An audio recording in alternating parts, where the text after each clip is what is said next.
আমার কথা না, আমি শুনতে চাই শিক্ষার্থীদের কথা।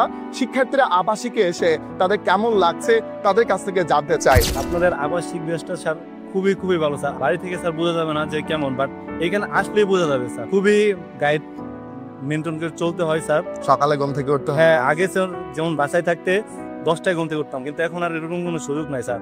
আগে দেখা গেল প্রচুর পরিমাণে ফোন টিপতাম, কিন্তু এখন ওই সুযোগটা স্যার আর নাই।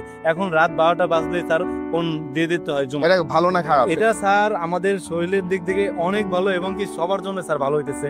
এবং কি আপনাদের যে ক্যান্টিন খাওয়ার দাওয়ার ব্যাপারটা, এটা স্যার খুবই স্বাদ হয় স্যার খাবারটা, এবং কি মানে 3 বেলা টাইম টু টাইম খাইতে হবে স্যার। সজীব বলে, তোমার কেমন লাগছে আমাদের এখানে জয়েন করে? এই তুমি এত ছোট, তোমার আমাদের আবাসিকে থাকো, খারাপ লাগে না? না, ভালো লাগে। ভালো লাগে। আশিক কোথা থেকে আসছো ভাই? শরীয়তপুর। শরীয়তপুর। কেমন লাগছে আবাসিকে সব মিলে? কোনো সমস্যা হচ্ছে?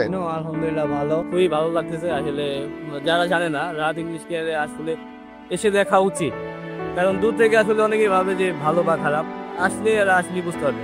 আমি আছি, আমি বুঝতেছি কেমন ফিল করতেছে, এবং ডে বাই ডে আমি ফিল করতেছি যে আমার ইমপ্রুভ হচ্ছে। অনেকটা কনফিডেন্স হারিয়ে ফেলছিলাম।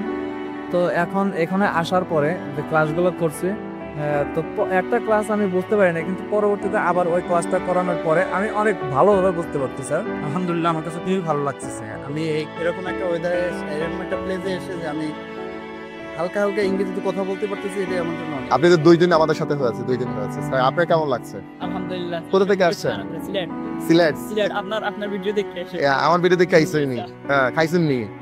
হ্যাঁ, ভালো লাগছে আপনাদের এখানে এসে। মানে স্যার আগে বাইরে থেকে অনেক বিশৃঙ্খলা করছি, মানে টাইম মতো খাই নাই, ঘুমাই নেই, মানে এখানে সেখানে ঘুরছি, এখানে এসে টাইম মতো খাবার পাচ্ছি, টাইম মতো ঘুমাচ্ছি, টাইম মতো লেখাপড়া করছি, খুব ভালো লাগছে।